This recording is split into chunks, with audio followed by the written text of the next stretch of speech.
Hello students, good morning. आज अपनी class है रेंज ऑफ लेंथ्स। अपने जो लास्ट वीडियो थे उनमें डिस्कशन किया था कि कैलकुलेशन ऑफ द लेंथ में जैसे स्मॉल या एवरेज लेंथ के लिए जो यूनिट यूज़ हो रही थी उसको मेजरमेंट के लिए उसके बारे में, फिर अपने लार्ज डिस्टेंस या वेरी स्मॉल डिस्टेंस।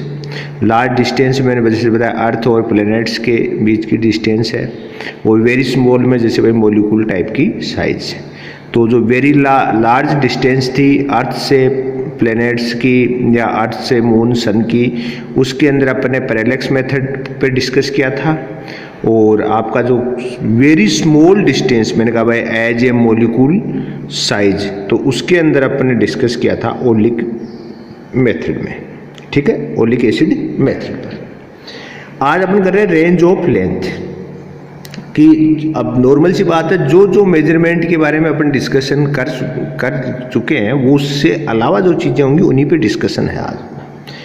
तो जैसे भाई अपन बात करें कि स्पेशल टाइप की लेंथ है जिनको अपने को मेजरमेंट करना हो। जैसे मैं आपको एक एग्जांपल दूं, न्यूक्लियस की लेंथ कि जैसे एटम है, एटम में क्या है सेंटर में न्यूक्लियस। अगर न्यूक्लियस की साइज को मेजर करना है तो न्यूक्लियस साइज है वो होती है 10⁻⁻14 मीटर।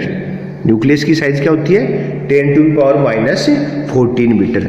अब न्यूक्लियस साइज इतनी स्मॉल है कि अगर आपको इसको मेजर करना है तो नॉर्मल सी बात है कि उस कंडीशन में आपका मीटर जो अपन कह रहे हैं न्यूक्लियस साइज का 10⁻⁻14 मीटर है, तो उस कंडीशन में आप मीटर अगर यूनिट यूज कर रहे हैं तो वो एक प्रैक्टिकली अगर अपन इस मीटर को यूज कर रहे हैं तो वो इतनी बढ़िया चीज है नहीं, क्योंकि बस कितनी स्मॉल है भाई 10⁻⁻14 मीटर। तो उस कंडीशन में अगर जो वेरी स्मॉल टाइप की लेंथ है तो उनके मेजरमेंट में अपन लेंथ की कौन कौन सी यूज करते हैं। वेरी लार्ज लेंथ है तो उस कंडीशन में अपन कौन सी यूज करते हैं, तो अपन कुछ उनके बारे में डिस्कस करेंगे। जैसे एक तो होती है fermi. One fermi is equal to 10⁻⁻15 metre. क्या होता है 1 fermi is equal to 10⁻⁻15 metre.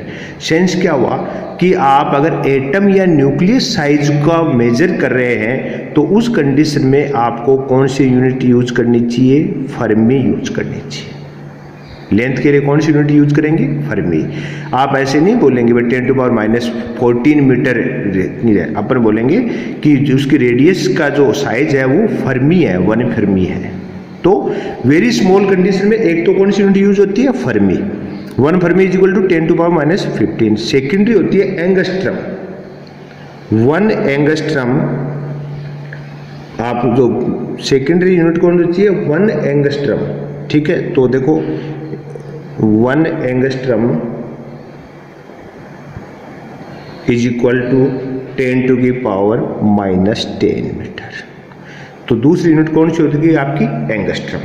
तो यहां से इज इक्वल टू हो गया, देखो इसको शॉर्ट में क्या लिख सकते हैं 1F इज इक्वल टू आप 10⁻⁻15 मीटर, और 1 एंगस्ट्रम इस टाइप से लिखा जाता है इज इक्वल टू 10⁻⁻10 मीटर। तो वेरी स्मॉल डिस्टेंस है, वेरी स्मॉल जो अपन एटॉमिक साइज में बात कर रहे हैं न्यूक्लियस या एटम, उस कंडीशन में आपको मेजरमेंट के लिए फर्मी और एंगस्ट्रम को लेना। ये रिलेशन आपको रिमेंबर रहना चाहिए, आपको बहुत यूजफुल है। आगे आप जैसे स्टडी करेंगे उसमें बहुत यूज आएंगे आपको फर्मी और एंगस्ट्रम का मीटर के साथ रिलेशन। ठीक है, अब सेकेंडरी क्या होता है रियल में कि अगर अपन बात करें कि जो लार्ज डिस्टेंस है, भाई मैंने कहा भाई अर्थ और मून की बात करें ऐसे टाइप में, तो उस कंडीशन में क्या होता है लार्ज डिस्टेंस में एक तो अपनी फर्स्ट यूज करते हैं अपन वो करते हैं एस्ट्रोनॉमिकल यूनिट। 1 एस्ट्रोनॉमिकल यूनिट, तो इसको बोलते हैं 1 एस्ट्रोनॉमिकल यूनिट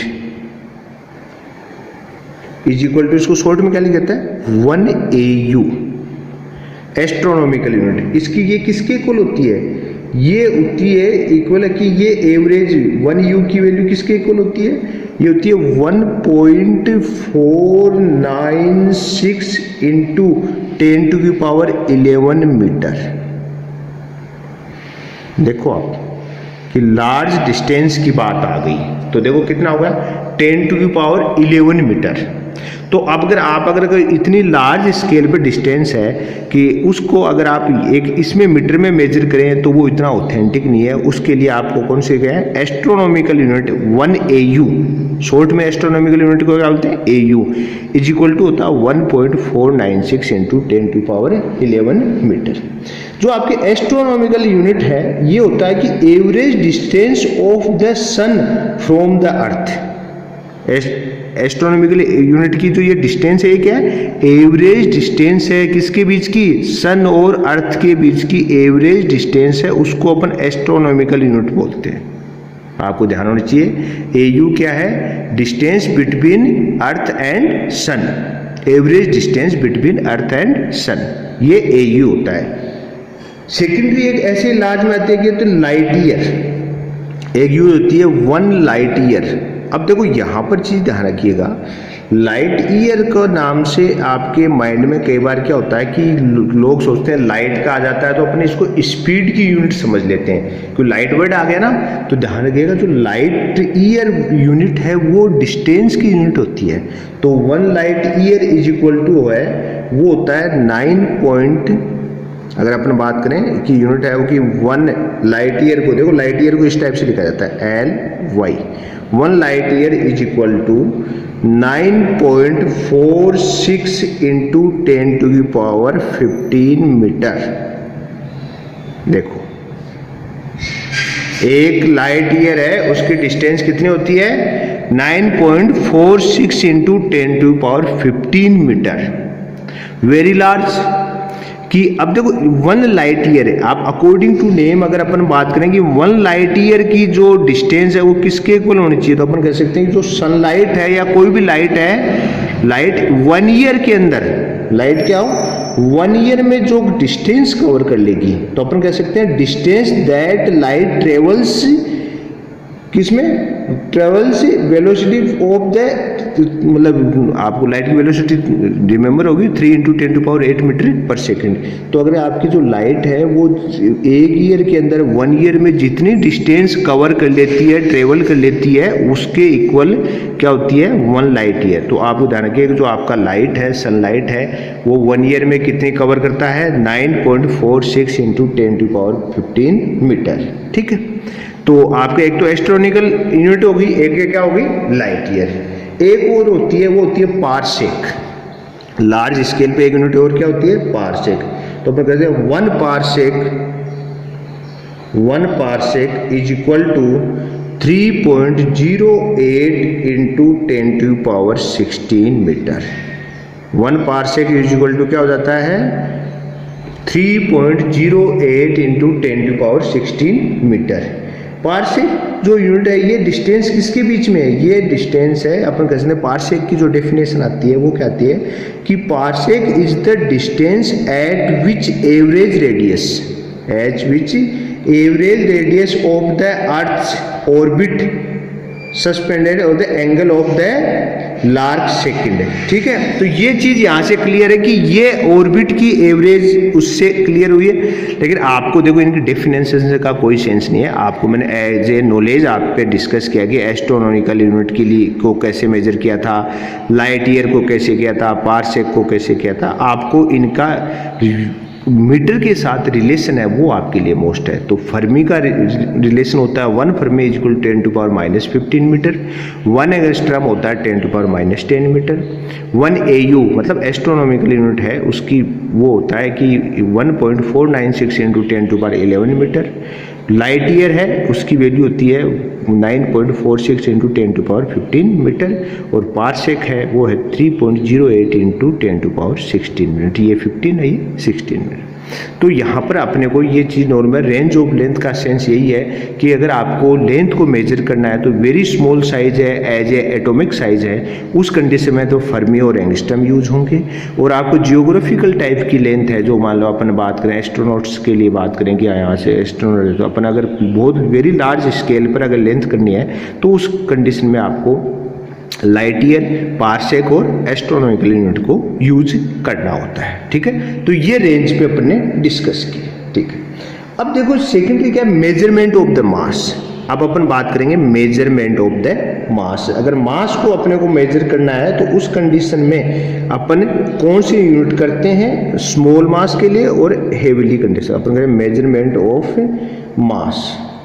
अब आपको पता है कि मास जो है, मेजरमेंट ऑफ मास है, उसके अंदर पहले तो ये सबसे पहले तो ये पता होना चाहिए कि मास फिजिकल क्वांटिटी है उसकी। तो अपन कैसे, mass is the basic property of matter. कोई भी मैटर है उसकी सबसे बेसिक प्रॉपर्टी है, मैटर की प्रेजेंस ही मास ही करेगा। अगर मास है तो ही मैटर है, समझ रहे हो आप। अब नॉर्मल है, अपनी बॉडी है, अपना भी पर्टिकुलर मास है, आपका पेन है, इसका भी एक मास है।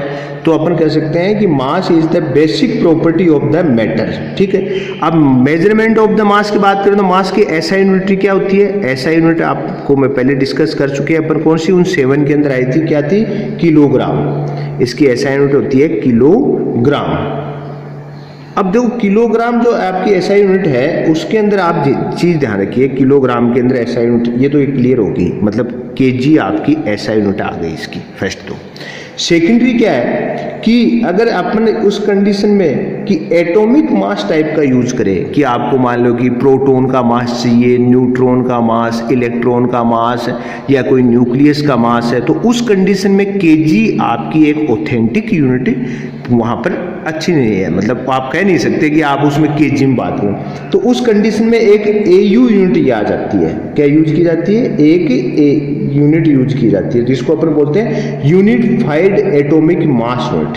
क्या होती है, यूनिफाइड एटॉमिक मास यूनिट। एक वेरी स्मॉल टाइप की जो होंगी उस कंडीशन में आएगी। अपन बात करें यूनिफाइड एटॉमिक मास यूनिट। कब यूज कर रहे हैं अपन इसको, मैंने कहा भाई एटॉमिक जो ये मास यूनिट है कब, जब आपकी प्रोटॉन, न्यूट्रॉन, इलेक्ट्रॉन की साइज की अगर अपन बात करें तो ये जो आपकी यूनिफाइड एटॉमिक मास यूनिट है, इसको शॉर्ट में जैसे ये क्या होती है 1U, इसका शॉर्ट क्या यूज करते हैं, U। ठीक है, तो 1U इज इक्वल टू होता है कि 1/12 ऑफ द डेफिनेशन बता रहा हूं, of the mass of an atom of carbon 12 है, कार्बन 12 है। मतलब क्या हो गया कि जो आपकी यूनिफाइड एटॉमिक मास यूनिट है उसकी वैल्यू किसके इक्वल की 1/12 है। मतलब कौन सा पार्ट हो गया, 12 पार्ट किसका, of the mass of an atom of carbon 12 है। कार्बन 12 का अर्थ हो गया 6C12 है। अब 6C12 कार्बन है, उसका मास क्या होगा, उसके न्यूक्लियस में प्रेजेंट होता है। भाई कोई भी एटॉम का मास कहाँ होता है, न्यूक्लियस में। तो न्यूक्लियस में कौन होते हैं, प्रोटॉन और न्यूट्रॉन। तो इसमें टोटल कितने प्रोटॉन और न्यूट्रॉन की वैल्यू किसके इक्वल है, मास के 12 है। 12 में को आपने किसके डिवाइड कर दिया, 12 से।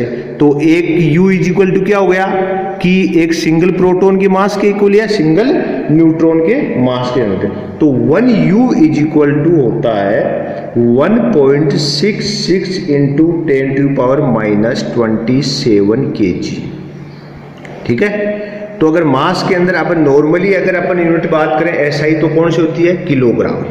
ठीक है, ऐसा यूनिट तो क्या कौन होगी, किलोग्राम। लेकिन मैंने आपको कहा कि अगर आप स्मॉल मास की बात कर रहे हैं, एटॉमिक मास की, उस कंडीशन में अपन unified atomic mass unit use की जाती है, जिसको U से, उसका किससे कर रहे हैं, U से डिनोट कर रहे हैं। तो 1U is equal to 1/12 of the mass of an atom of carbon 12 है। मतलब जो कार्बन 12 एटम है, उसकी कार्बन 12 के 1 एटम का मास है, उसको किससे डिवाइड कर दीजिए, 12 से डिवाइड कीजिए। तो जो रिजल्ट आपको क्या होगा वो किसके इक्वल होगा, 1U के। तो वो उसकी वैल्यू होती है 1.66 इंटू 10⁻⁻27 kg। फर्स्ट बात। सेकेंडरी क्या है, आपको मैं समझाने में वैसे भी बता सकूँ, एक्सप्लेन कि आपको मैं 6C12 कार्बन यूज कर रहे हैं। तो 12 कार्बन मतलब आप भी जानते हैं किसी भी एटम को, कोई भी मॉलिक्यूल्स को या किसी एलिमेंट को हम रिप्रेजेंट करते हैं तो ये तो क्या होता है, number of proton, atomic number है, और ये क्या होता है, एटॉमिक मास। तो यहाँ पे एटॉमिक मास क्या है 12 है, 12 में कौन है प्रोटॉन और न्यूट्रॉन, और आप 12 को 12 से डिवाइड कर दिया तो सिंगल बच गया, तो सिंगल प्रोटॉन या सिंगल न्यूट्रॉन के मास के इक्वल ये आ जाएगा। ठीक है, अब देखो रेंज ऑफ मास की बात करें कि रेंज अगर मेजरमेंट करें तो रेंज ऑफ मास मतलब स्मॉल से स्मॉल मास क्या हो सकता है, तो अपन कहेंगे इलेक्ट्रॉन का मास है वो होता है 9.1 इंटू 10⁻³ kg। स्मॉल रेंज के अंदर आप किसकी बात करें, इलेक्ट्रॉन का मास। ठीक है, और अगर लार्ज लेवल पर बात करें तो अपन क्या कह सकते हैं कि अगर यूनिवर्सल की बात करें तो उस कंडीशन में इसकी वैल्यू आ जाती है, तो अपन कह सकते हैं अगर यूनिवर्सल की बात करें कि यूनिवर्सल के अंदर इसकी मास क्या हो सकता है, तो उसकी जो साइंटिस्ट के अकॉर्डिंग अगर अपन बात करें यूनिवर्स की तो उसकी वैल्यू होती है 10⁻58 kg। ठीक है, क्या हो जाती है 58 kg, 55 या 58 kg। सेंस क्या होगा, मिनिमम मास क्या किसको मेजर कर रहे हैं अपन, इलेक्ट्रॉन का। भाई अपन अब तक जो फिजिक्स के अंदर अपन जो भी स्टडी करेंगे, हायर स्टडी में आप जाते हैं तो उसके अंदर आप इलेक्ट्रॉन इन सब का मास फिक्स होता है। भाई इलेक्ट्रॉन का मास होता है 9.1 इंटू 10⁻³ kg। तो ये अपने क्या है, इसकी लोअर रेंज होगी ना मास की, और हाई बात करें अपने यूनिवर्स का अगर मास करें तो 10⁻58, 55, 56 इस टाइप की रेंज आती है। तो ये इसकी रेंज की बात करें कि मास को अपन, जैसे अपन ने कहा ना भाई लेंथ में क्या कर रहे थे अपन, फर्मी मतलब न्यूक्लियस की साइज करी थी 10⁻14 मीटर, वैसे यहाँ पर इलेक्ट्रॉन का मास क्या होता है 10⁻31 kg, और यूनिवर्स का मास अपन किसके इक्वल मानते हैं 10⁻58 kg। ठीक है, अब देखो एक थर्ड यूनिट और बढ़ती है, measurement of the time. Measurement of the time, अब देखो मेजरमेंट आप भी जानते हो कि जो आपका टाइम है वो टाइम किसके अंदर आता है, आपकी जो 7 बेस्ट मेन यूनिट है उसके अंदर ही तो आता है ऑफ टाइम। अपन बात करें मेजरमेंट ऑफ टाइम, अगर टाइम की बात करें तो टाइम की ऐसा यूनिट कौन होती है, सेकंड। ऐसा यूनिट कौन होगी, सेकंड। पहली बात तो ऐसा यूनिट क्या हो गई, सेकंड। फर्स्ट सेकेंडरी की अब जो टाइम ड्यूरेशन है अपन 1 सेकंड किसको डिसाइड करें, एक पर्टिकुलर टाइम ड्यूरेशन है, उतना टाइम ड्यूरेशन है, उसमें अपनी क्लॉक उसको कितना कैलकुलेट करती है 1 सेकंड। अब वो सेम है अपने यहाँ हो, वर्ल्ड वाइड क्या है कि कोई भी अगर आप क्लॉक को अगर आप देखेंगे तो वो एक टाइम ड्यूरेशन फिक्स है, उतने टाइम ड्यूरेशन को ही वो 1 सेकंड कैलकुलेट कर जाते हैं। तो जब इनकी यूनिट डिफाइन की गई थी, मैंने कहा भाई इंटरनेशनली डिफाइन की गई, तो उस कंडीशन में क्या था कि पर्टिकुलर उन्हें एक चीज हो जाएगी, कोई तो ऐसी अपन कोई बेसिक चीज बेस तो लें कि जिसके आधार पर अपन कहें कि ये 1 सेकंड है।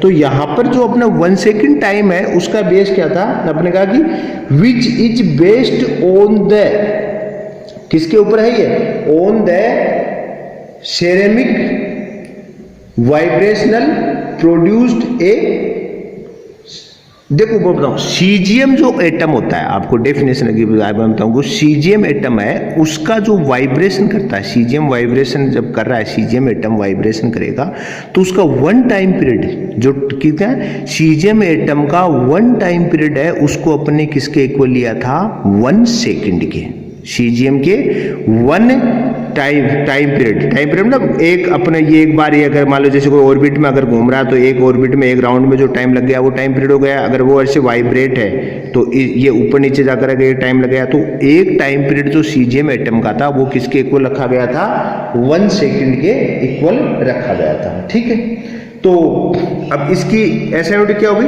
सेकंड। और इसकी अगर रेंज की बात करें तो रेंज होती है वो होती है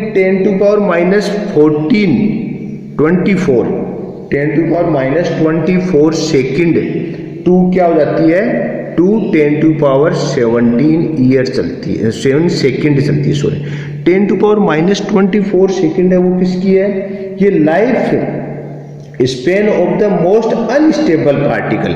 ये किसके लिए टाइम होता है, अनस्टेबल पार्टिकल है। स्टेबल पार्टिकल के लिए कंडीशन में आपका कितना टाइम होता है, पार्टिकल ध्यान रखिएगा, अनस्टेबल पार्टिकल का टाइम होता है 10⁻24 second, very very very small है। अपन इसके बारे में अपने एक इमेज ही कर सकते हैं कि 10⁻24 सेकंड क्या होगा। तो अनस्टेबल पार्टिकल का टाइम ड्यूरेशन क्या होता है 10⁻24 सेकंड, अपने लिए मिनिमम है। और मैक्सिमम अपने किसकी बात कर रहे हैं, अपन कर रहे हैं एज ऑफ द यूनिवर्स। ये कौन है, एज ऑफ द यूनिवर्स, कि जो यूनिवर्स है उसकी एज अपन ने डिसाइड करते हैं, वो है आपकी अब तक जो साइंटिस्ट 10⁻17 सेकेंड। ठीक है, तो ये अपन ने बेसिकली आज अपन बात करी कि लेंथ जो आपकी थी उसकी मेजरमेंट के लिए अपन ने जो यूनिट है Fermi, angstrom, astronomical, light year और पार्सेक। ठीक है, और मेजरमेंट ऑफ मास के लिए ऐसा यूनिट केजी, और मैंने कहा कि एक स्मॉल मास के लिए एक और होता है, क्या होती है, unified atomic mass unit 1U = 1.66 × 10⁻27 kg। ठीक है, तो ये यूनिफाइड एटॉमिक मास यूनिट है। फिर हमने बात करी कि रेंज, मैंने कहा रेंज के अंदर मिनिमम अपन जो नॉर्मल मास कैलकुलेट किस करते हैं वो किसका करते हैं, इलेक्ट्रॉन का, और मैक्सिमम किसका हो जाता है, यूनिवर्स का। ठीक है, फिर मैंने कहा मेजरमेंट ऑफ द टाइम की ऐसा यूनिट क्या होती है, सेकंड, और सेकंड में मैंने कहा कि आप 1 सेकंड टाइम ड्यूरेशन है वो किसका है, तो सीजियम एटम है उसके टाइम इंटरवल, जो उसका टाइम पीरियड है उसके अकॉर्डिंग उसको डिसाइड करते हैं। आपके लिए वो कोई महत्वपूर्ण नहीं है, आपको ध्यान चाहिए कि ऐसा यूनिट है सेकंड है, रेंज है वो 10⁻24 सेकंड टू 10⁻17 सेकंड। 24 सेकंड है वो अनस्टेबल पार्टिकल का टाइम पीरियड होता है, और ये 10⁻17 है ये किसका है, आपके, मैंने आपको क्या बताया कि एज ऑफ द यूनिवर्स है। तो ये अपन मेजरमेंट के 3 यूनिट के बारे में इनकी रेंज की कैलकुलेट करी है, लेंथ की, मास की और सेकंड की। ठीक है, बाकी सब चीज़ें अपन आगे देखेंगे। आज के लिए इतना ही, थैंक्स।